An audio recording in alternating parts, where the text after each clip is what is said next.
Anheuser-Busch CEO refuses to say if he'd allow Bud Light's disastrous Dylan Mulvaney promo in hindsight.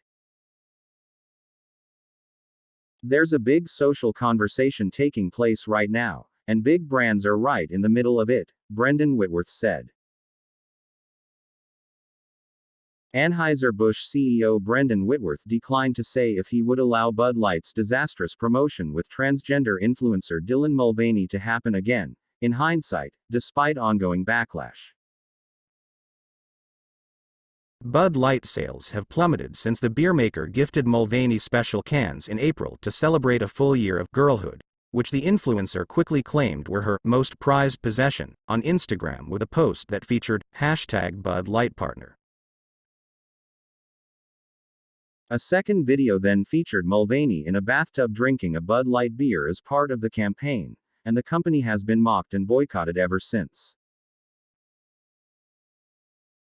It's been a challenging few weeks. I think the conversation surrounding Bud Light has moved away from beer, and the conversation has become divisive. And Bud Light really doesn't belong there. Bud Light should be all about bringing people together. And there's an impact on the business, and I think that's publicly covered on Bud Light specifically, Whitworth said Wednesday on CBS Mornings.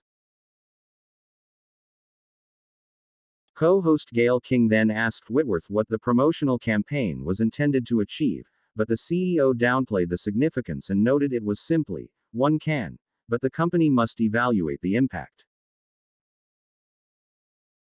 We have to understand the impact that it's had. It's the impact on our employees, the impact on our consumers, and as well the impact on our partners, he said. One thing I'd love to make extremely clear is that impact is my responsibility, and as the CEO, everything we do here I'm accountable for. Whitworth, who admitted the company needs to triple its investment in Bud Light advertising amid the backlash, was then asked if he would send Mulvaney the can again, in hindsight, but the CEO didn't directly answer the question. There's a big social conversation taking place right now, and big brands are right in the middle of it, and it's not just our industry or Bud Light. It's happening in retail, happening in fast food. And so for us what we need to understand is, deeply understand and appreciate, is the consumer and what they want, what they care about and what they expect from big brands, Whitworth said.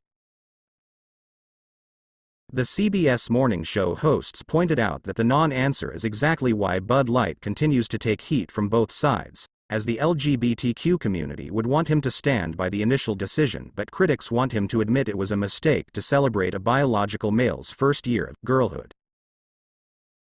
Bud Light has supported LGBTQ since 1998, so that's 25 years, and as we've said from the beginning, we'll continue to support the communities and organizations that we've supported for decades, Whitworth said. But as we move forward, we want to focus on what we do best, which is brewing great beer for everyone, listening to our consumers, being humble in listening to them and making sure we do right by our employees.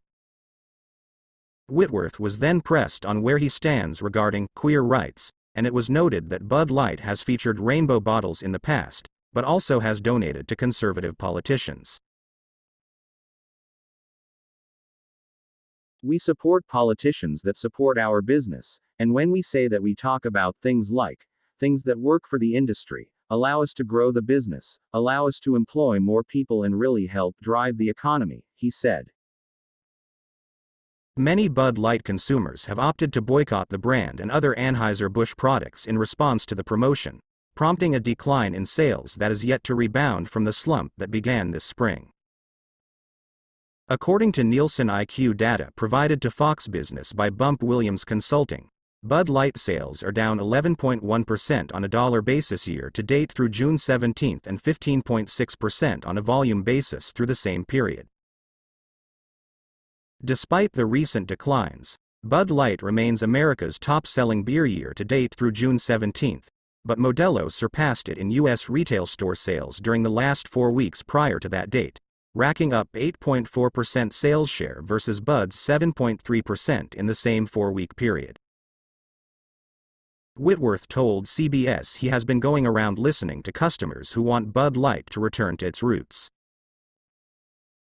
The feedback is to reinforce what Bud Light has always meant to them, which is good times, goodwill and easy enjoyment, and we have that all packed inside our summer campaign, he said.